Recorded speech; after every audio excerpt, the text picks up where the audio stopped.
Promutuelle Appalaches Saint-François est heureuse de s'associer à la TVCRA pour vous présenter votre émission Zoom Appalaches. Bonne soirée.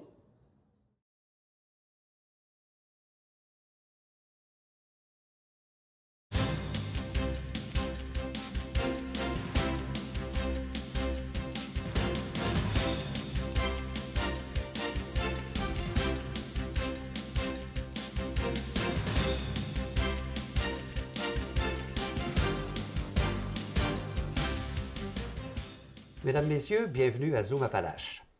Aujourd'hui, nous allons parler de nos démons. Eh bien oui, c'est surprenant comme sujet, mais rassurez-vous, il n'est pas question de religion ni d'ésotérisme. Enfin, parfois je me demande si mon invité n'est pas possédé par quelque esprit maléfique. À vous d'en juger à la fin de l'entrevue. Je vous le présente, Pierre Aymon. Bonjour Pierre, ça va? Ça va très bien, toi? Là, j'ai presque un peu peur, là. Parler de nos démons, c'est pas évident. Non, c'est sûr que c'est pas évident. Enfin, on verra. C'est pas la première entrevue qu'on fait, Pierre, parce que à peu près la même date l'an dernier, je pense, oui, que tu étais venu nous rencontrer. Alors, pour les téléspectateurs qui te voient peut-être pour la première fois, si tu veux, là, on va refaire une petite biographie. Pas de problème. Alors, tu demeures toujours à Disraeli? Toujours à Disraeli. Ça veut dire que tu payes ton compte de taxes. Oui, ça va. Tu aurais été expulsé. Oui, effectivement. Toujours la même conjointe depuis 11 ans? Depuis 10 ans. Ça fait 10 ans, ça va faire 10 ans maintenant, au mois de novembre. Tu es certain? Oui, c'est... OK, parce qu'il me semble que l'année passée, ça faisait 10 ans. Ou on était sur le bord d'être... C'est toujours sur le bord. C'est toujours sur le bord. C'est pas tanné depuis ce temps-là? Pas ce que je cherche. Bon. Toujours un même enfant légitime et connu? Toujours un enfant, un seul. Excellent. Travaille toujours chez Gesconel? Toujours chez Gesconel. Puis là, tu as envie d'être humoriste? Oui, oui. On a essayé ça, puis on a aimé ça. OK. Et on remet ça.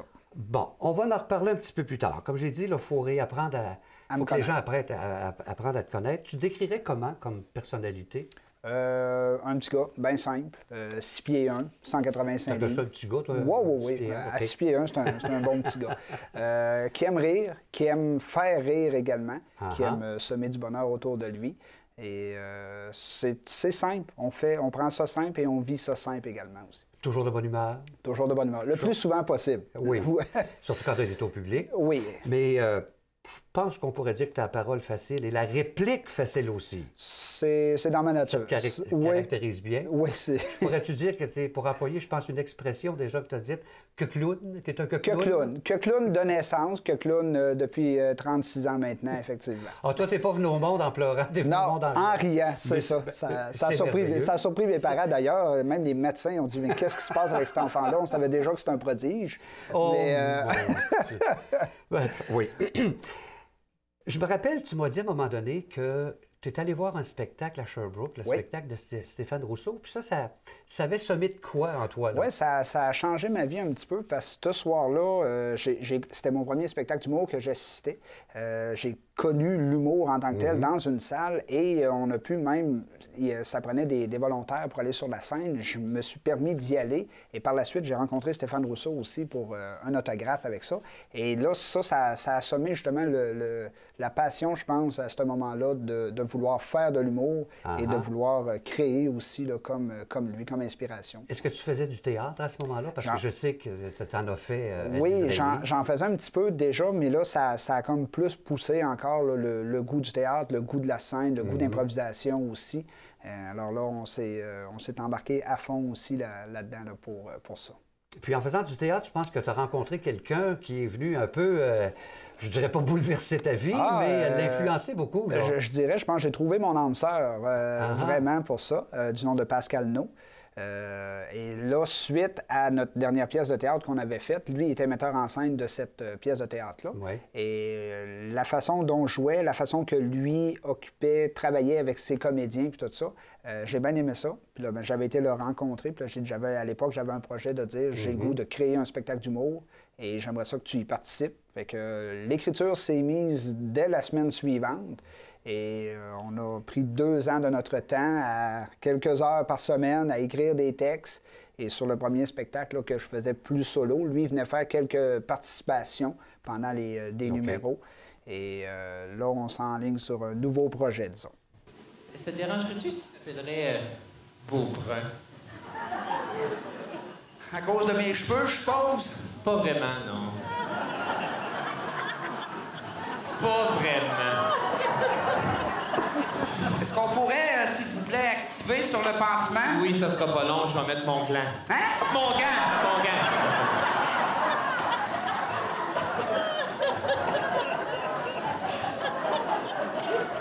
Ma langue a forcé. Ouais. Et de la misère à mettre ça. D'habitude, il n'y a rien qu'un doigt. Ouais.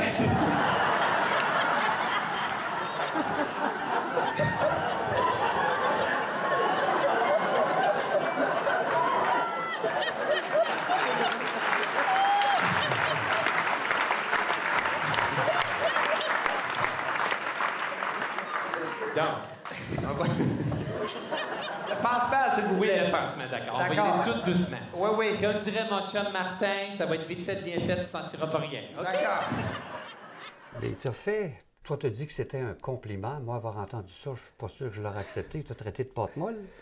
Pâte à modeler. De pâte Pas à modeler. Pas pâte Non, molle, mais pâte à modeler. de pâte à modeler. En tant que comédien, c'est vraiment un compliment de se faire traiter de pâte à modeler parce que, je veux dire, le metteur en scène nous moule et si ça fait pas, il nous retravaille et on refait un autre. Et vraiment d'avoir cette caractéristique-là, de dire, OK, on l'essaie d'une manière, ça marche pas, on l'essaie d'une autre, c'est vraiment un beau compliment d'avoir... Oui, hein? Oui, c'est vraiment le cas. Est-ce que c'est la même chose quand c'est ta femme qui te Non, parle? à ce moment-là, ça, non, il faut être... C'est une autre personnalité. C'est une autre personnalité, c'est ça. OK. On a, je dirais pas un dédoublement de personnalité, mais on a une certaine vie en couple et on a une vie en dehors du couple également. Pour ça. OK. On revient te dire que, bon, suite à cette rencontre-là, la mise en scène avec Pascal No, Oui. bon, on a dit, on écrit un spectacle et tu l'as appelé « Pourquoi pas ». Pourquoi pas? Parce Pourquoi? que, ben, justement, pourquoi pas? On écrivait, puis on disait, on essaye tout à la faire dans le spectacle, alors, pourquoi pas? Tu sais? On pourrait peut-être essayer ça. Ouais, pourquoi pas? Et à un moment donné, on s'est dit, ben, le titre, ça va être quoi? Ben, on s'est dit, ben, pourquoi pas, tout simplement. Et c'est des expériences de vie qu'on a fait ça. Et cette expression-là est utilisée par bien des gens tout le C'est temps. vrai. Pourquoi pas? Pourquoi pas? Ben oui, pourquoi et j'ai pas. dit, c'est un titre facile et les gens vont le retenir facilement comme ça. Là. Et vous avez pris 2 ans pour monter tout ça, Oui. Écrire les textes. Écrire les et, textes, monter l'éclairage, monter les décors, créer des personnages, trouver les costumes, faire la mise en scène, tout ça. Fait que ça a pris un bon 2 ans par temps perdu. Parce qu'on doit dire, c'est que normalement, les humoristes qui font ça à temps plein prennent environ 1 an de leur carrière, mais à temps plein. Alors nous, on a chacun nos travails respectifs pour ça et on y allait par les soirs, par les fins de semaine, à coup de 2, 3, 4 heures, tout dépendamment là, de la création, de la productivité qu'on avait aussi là-dessus. Et ça a pris environ 2 ans pour ça. C'est beaucoup d'investissement. Oui, de Et, temps. quel thème vous abordiez dans ce spectacle-là? Je veux dire, on y allait aussi, au niveau des thèmes, on parlait de la maladie, à un moment donné, on parlait de la mort, on parlait de l'amitié, on touche plein de choses de la vie commune des gens. On n'a pas de texte à saveur politique, à saveur de religion, et surtout, on n'a pas de texte non plus on fait un spectacle sans vulgarité. C'est un spectacle à 90 minutes, sans entracte également aussi pour ça. Fait qu'on fait le défi de tenir les gens là, en haleine et en humour pendant 90 minutes. Ça, on est content et on est fiers de ça. Et tous ces thèmes-là, basés sur ton expérience personnelle? Oui, de vie, oui. légèrement augmenté, légèrement... C'est possible de faire ça dans ton cas? Oui. Je réussis à caricaturer, disons, des aspects spéciaux de ma vie qui sont arrivés. Et on a bien du plaisir avec ça. Oui, j'imagine. Oui. Et comme tu disais, c'est pas un genre d'humour là, pour insulter les gens. Non. Tout est filtré. Tu me donnais un exemple que si ton enfant écoute la joke... il faut que ça passe. Faut que ça passe. Il faut que ça passe parce que mon petit bonhomme Philippe a tendance à réécouter le DVD du spectacle et à m'imiter. Alors, si je fais une blague qui va se lever avec ça, puis il refait ça chez nous, il va le refaire à l'école. Il va le faire à l'école. Je veux pas qu'il y ait ces problèmes-là à ce moment-là. Fait que ça, c'est une base qui me sert de filtre aussi. Puis je veux me sortir de la tendance présentement des humoristes qui ont ça, je trouve, un peu facile. Ça crée beaucoup d'ambiance, mais Oui. En effet. Non, pour avoir assisté à ton premier spectacle, il y a un tabarnouche quelque part. C'est ça. OK? Les gens comprennent. Non, c'est vrai. C'est Et tu abordes différents thèmes. Oui. Et oui. tu te permets même de chanter, de danser. Je peux pas vraiment dire que je chante. J'essaie de chanter. Oui. Le gag est là. Les gens vont comprendre justement pourquoi j'ai plein de facettes. J'exploite toutes les facettes de ma personnalité. Mais au niveau de la chanson, j'aurais voulu être un chanteur. J'aurais voulu être un artiste, mais j'aurais voulu être un chanteur aussi. Okay. Mais j'ai pas tout à fait la voix, mais on en rit. On rit vraiment de ça. C'est une autodérision qu'on fait du spectacle aussi là, pour OK. ça. Hey Pierre, tu joues la comédie, t'incarnes des personnages, tu racontes des blagues. Je pense que j'ai trouvé comment est-ce qu'on va finir ton show. Il manquerait juste que tu nous chantes une petite chanson. T'es-tu fou, toi, matin? Il n'est pas question que je chante, oublie ça. Une petite chanson, Pierre. Tout le monde est capable? Non, Envoie donc. non, Envoie donc, Pierre. Fais ça pour moi. non, Envoie une petite chanson. Voyons. Juste chanter une berceuse, quelque chose. non, il n'y en a pas question. Moi, je fais tout, mais je chante pas. Mais justement, tu fais tout. Tu pourrais te pratiquer. Tu vas venir bon. Chante-nous une belle chanson. Non. Ah oui. Finalement, ça a duré 1 heure, cette discussion-là. Puis je voyais pas le moyen de m'en sortir, fait que je me suis dit, qu'est-ce que je pourrais bien faire, tu sais. Puis là, j'ai eu une idée. J'ai dit, je vais le prendre à son propre jeu. J'ai dit, correct, Pascal, je vais la chanter, ta chanson. Mais il y a une condition. Tu vas m'accompagner à la guitare. Paf! Dindin, oui. Juste de même, là, y a-tu juste moi qui savais pas que je jouais à la guitare?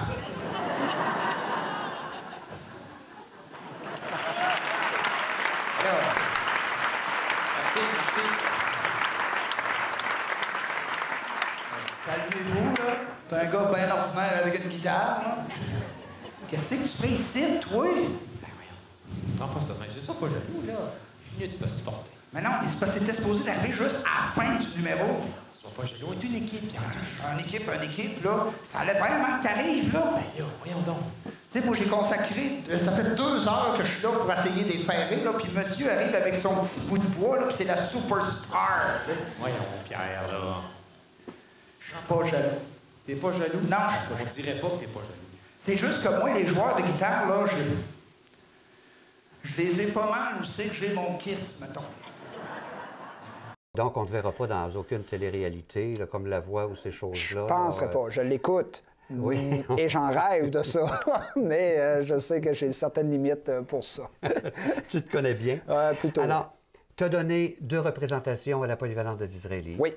Ça le comble les 2 fois. Ça le comble les 2 fois. Et là, on s'en vient à Thetford. Oui. On fait encore 2 salles combles. 2 sur 4. On a eu 4 soirs de spectacle. Un qui était presque plein. On dit salle comble parce qu'il restait quelques billets. Le dernier soir a été merveilleux. On a été complet pour ça. Fait qu'on a déjà plus de 1000 personnes qui ont vu le spectacle en 6 représentations. C'est bien. Pour un premier, c'est bien. Pour un premier, puis pour un petit gars, comme tu dis, qui n'a pas fait de publicité du tout. Non, avec des posters, du bouche-à-oreille, des amis, des contacts, puis on s'en va, puis de dire, regarde, faites-nous confiance, puis venez vous amuser, et pourquoi pas. On doit rester sur l'adrénaline quelques jours. Quand on voit ça, ce succès-là, c'est le fun. Une bonne adrénaline. Une très bonne adrénaline. Disons que quand on va faire l'épicerie le lendemain, on n'est pas gêné de se promener, déranger, et surtout les bons commentaires aussi que les gens nous apportent de dire que c'est un spectacle qui est rafraîchissant, qui est nouveau, que c'est bien. Et autant qu'on est 2 jeunes dans la trentaine, justement, qu'on aurait pu tomber dans l'humour facile, avec des jokes en bas de la ceinture, tout ça. Et c'est pas ça. On y va vraiment avec des situations de vie pour que les gens se reconnaissent là-dedans. Et dire, ah ouais, je connais quelqu'un qui est arrivé ça, ou justement, c'est le fun pour ça. C'est ce qui vous a donné le goût de dire, ben on en fait un autre. Il y a une suite. Ben, ce qui est arrivé, c'est qu'à l'écriture du premier, moi, j'avais ce désir-là de créer un spectacle pour les... ça faisait 15 ans environ que je voulais faire ça. Et à travers l'écriture, il s'est vraiment développé une complicité avec Pascal et c'était vraiment une chimie parfaite, là. Et ça, c'était le fun. Ouais. Et à travers le spectacle, justement, c'est pour ça que je voulais faire venir Pascal sur le premier spectacle pour, justement, il a signé la moitié des textes, mais je voulais pas le laisser tout seul, comme sur le bord. Pour la mise en scène, non, c'est ça. ces Fait que là, j'essayais de trouver des manières pour qu'il vienne toujours un petit peu sur la scène. Et on s'est dit, à même le premier spectacle, à un moment donné, on va en écrire un à 2. Et à même le premier spectacle, la chimie était là. On avait des idées pour un deuxième spectacle. Mais on s'est dit, on va voir comment que le premier va marcher, puis par la suite, on verra. Et à la fin du premier spectacle, on fait un numéro, justement, qu'on demande aux gens si le fait qu'on serait en duo intéresserait les gens. Et tout de suite, les gens criaient oui, puis ça serait le fun et tout ça. C'est ça, vous avez vraiment du plaisir à travailler tous les deux ensemble. C'est une complicité, quasiment un âme-sœur. Ah, vraiment, là, c'est vraiment un âme-sœur. Oui. Et celui-là, et là, les gens vont comprendre pourquoi on va parler de nos démons, vous avez décidé de l'appeler « Pourquoi pas nos démons de l'humour ». Mais j'aimerais préciser aux gens, on parle de Pascal, c'est Pascal No. Pascal No. Et Pierre Aymon. Donc, si on joint les deux mots par un apostrophe, le nom de famille et le prénom, ça fait nos démons. Nos démons, c'est ça. Quel beau jeu de mots.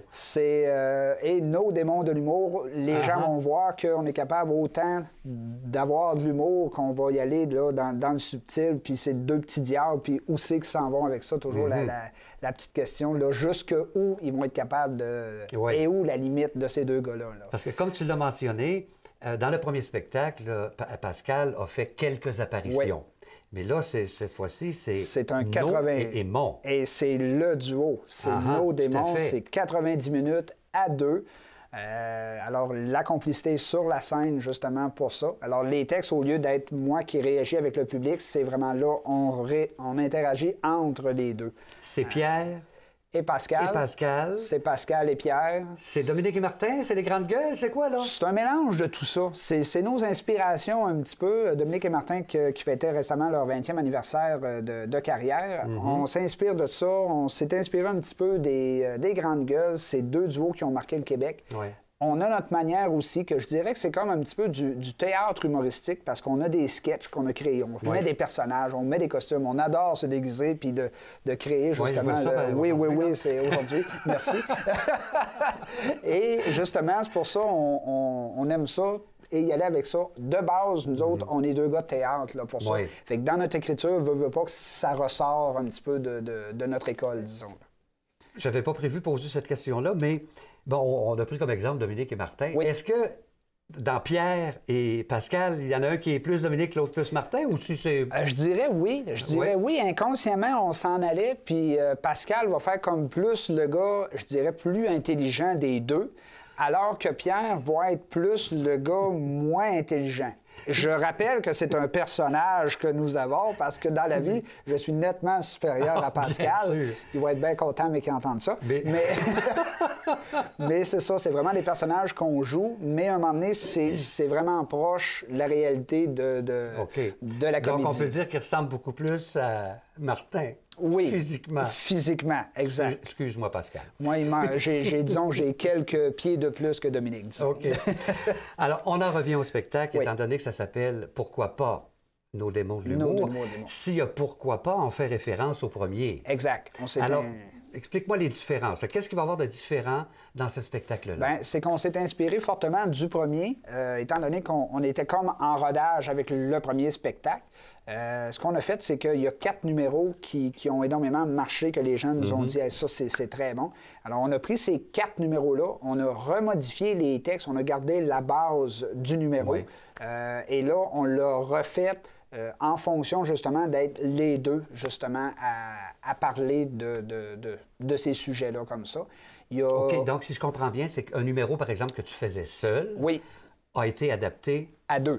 Pour deux, c'est ça. Bon, fait que ça va changer quand même le numéro. Là. Ça change le numéro. Pour les gens qui ont faire autrement. Bien, pour les gens qui ont vu le spectacle, ils vont trouver des similitudes. Ça va de soi parce que la base est encore la même, sauf qu'il y a des nouveaux gags qui ont été réécrits. Il y a des nouvelles mises en situation qui sont apparues, là, justement, pour remettre ça. On doit être honnête, on pensait que ça serait plus facile que ça, l'écriture, de dire on prend les numéros, c'est facile, on rajoute que le gag et ça va être correct pour faire à deux. Et il y a des numéros qu'il a fallu repenser, de dire on garde la même base, mais on le refait au complet. C'était quasiment autant d'ouvrage que d'écrire le premier. Ça a pris un an. Ça a pris un an pour refaire le tout et de dire à un moment donné, ça, on ne peut plus dire ça, il faut réécrire ça, ça ne marche plus, ça, c'est... Et toujours dans l'esprit de garder, de dire justement qu'on est les deux ensemble, là, de se lancer la réplique et non pas de réagir avec le public. Ça, c'est une autre technique, c'est une autre différence aussi. Donc, il y a 4 numéros qui sont inspirés du premier. pourquoi pas. Oui. Mais par contre, il y a des nouveautés aussi. Il y a 2 nouveaux numéros inédits qu'on a écrits. Vraiment, on s'est inspiré aussi de notre vie encore là. C'est vraiment le spectacle est vraiment basé sur des effets, des causes de notre vie, un petit peu, là, des situations qui nous sont arrivées. Il y a un numéro que, entre autres, ça va être 2 gars qui partent ensemble pour une fin de semaine de camping. Alors, ça va être une discussion très profonde et très intelligente qui va se passer là. Et le 2e numéro inédit, malheureusement, Roger, je ne peux vous en parler. Alors, je garde la surprise pour que les gens puissent venir voir ce nouveau numéro-là. Okay. Ce que je peux dire, c'est qu'ils vont être surpris. C'est un numéro qui va faire rire et qui va être comme, OK, la limite de ces 2 gars-là est nulle. Ils n'en ont pas. Ils n'en ont pas de limite. Okay. Mais on reste toujours dans le concept qu'on est sans vulgarité et on ne choque pas et on ne va pas chercher personne dans la salle pour monter sa scène.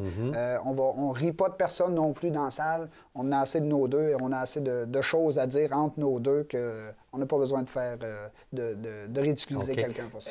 Au niveau technique, est-ce qu'il y a encore quelque chose? Parce que dans le premier, il y en avait quelques effets techniques. Bien, on a bien aimé ça aussi. Au niveau du premier, on a fait des petits vidéos encore. On a fait d'autres sketchs aussi pour ça. Ça, on a bien aimé ça. Alors, on a un écran géant et normalement, à la fin des numéros, ce qu'on sert de pendant les changements de costume. Oui, c'est ça. Changement de costume, tout ça. On va projeter des petites vidéos justement pour que les gens puissent continuer à rire et des nouveaux? voir. Oui, il y a des nouveaux. Il y a un nouveau... il y a 2 nouveaux qu'on a refait et c'est assez surprenant là, ce qu'on a réussi à faire encore une fois. Là, ça devrait être drôle. Dans le premier spectacle, tu nous disais que c'est Pascal qui a fait la mise en scène. Oui. Il a fait un peu de technique, mais là, il est sur scène. Là. Il ne peut pas faire les 2. Non, il est très bon. Il fait beaucoup de choses en même temps, mais là, ce coup-là, on n'avait pas tout à fait l'audace et la prestance de dire on fait notre propre mise en scène. Alors, on a engagé un comédien qui était avec nous au théâtre, M. Donald Hull, que ça fait des années, qui fait, je dirais, 2 décennies, sinon plus. Restons en décennies, c'est plus simple. Et justement, qui a une expérience de théâtre, qui a fait de la mise en scène déjà pour des pièces de théâtre, qui a déjà écrit des textes d'humour aussi. Alors, il y a un œil critique, il y a un bon œil, il sait notre manière de travailler, puis il nous connaît quand même assez bien. Il nous connaît bien, Et là, il vient travailler avec tout ça. Je veux dire, on a une bonne chimie entre les 3, et on sort des idées. Des fois, ça, on devrait acheter ça, on enlève ça, on devrait dire ça à la place, tout ça. Et c'est notre monsieur qui fait notre mise en scène, puis on est bien content de l'avoir avec nous. Mais là, entre nous deux, est-ce que Pascal se laisse modeler? Oui, il n'y a pas le choix. Oui. Il n'y a pas le choix. Okay. Mais, et il laisse faire. Justement, c'est toujours dans le but d'avoir le meilleur spectacle possible. Alors, mais ça va bien. On a vraiment une bonne chimie entre les 3. Et qui va faire la technique? C'est Mme Geneviève Nadeau, qui est la technicienne, justement, en charge du studio de théâtre Paul Hébert, où le spectacle va avoir lieu pour ça. Ce qui est particulier pour ce spectacle-là aussi, c'est que j'ai envie de dire que c'est une collaboration avec un organisme à but non lucratif, La Croisée, qui est un regroupement de parents et d'amis, de personnes qui ont une maladie mentale. Exact. Quelle belle initiative pour eux que de se publiciser de cette façon-là, tout en faisant une espèce de levée de fonds en même temps. Avec ça, c'est extraordinaire, je les félicite. Madame Lucie Rochefort était venue voir le spectacle au mois de mars dernier. Oui. Et par la suite, elle est venue me voir. Elle a dit j'aurais peut-être de quoi un projet, quelque chose. Je dis OK, c'est beau. Et là, on s'est discuté de ça. Puis elle a dit pour au niveau de faire une activité promotionnelle avec ça, on prendrait le spectacle.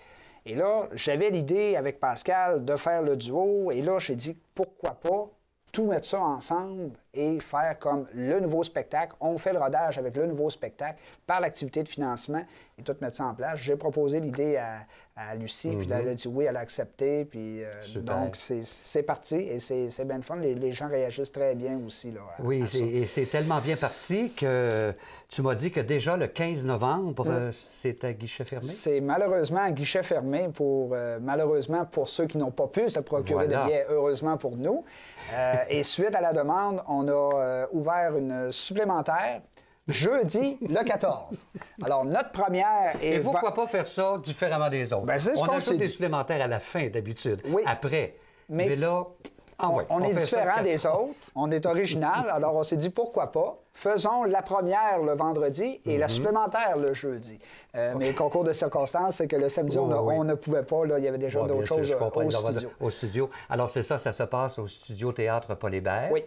C'est à 20h. Le 14 novembre. Le 14 novembre. Officiellement le 14. Oui. Les billets sont disponibles où? À la Croisée. Vous pouvez téléphoner au 335-11-84. Madame Lise ou Madame Lucie qui prend les réservations. Vous pouvez vous rendre sur place aussi à la Croisée. Oui. C'est des places, on doit dire, c'est des places réservées. Alors, vous choisissez votre siège et même si vous arrivez à 8h moins 5, la place va être réservée. Ça ne sera pas premier arrivé, premier servi. Et ça, c'est bien le fun pour ça. Fait qu'on choisit la place et c'est une belle petite salle. Pour les gens qui ne savent pas où est la Croisée, tout ça, on va mettre les coordonnées à l'écran dans le générique. Et je peux vous dire que c'est à l'ancienne église Saint-Noël. Oui, au coin on passe par la sacristie. C'est ça, coin Notre-Dame et 9e. Tout à fait. Alors, c'est un rendez-vous, mesdames, messieurs, le 14 novembre. Allez voir pourquoi pas nos démons de l'humour au studio Paul Hébert. Et à bientôt. Merci. Merci, Pierre. Merci, Roger.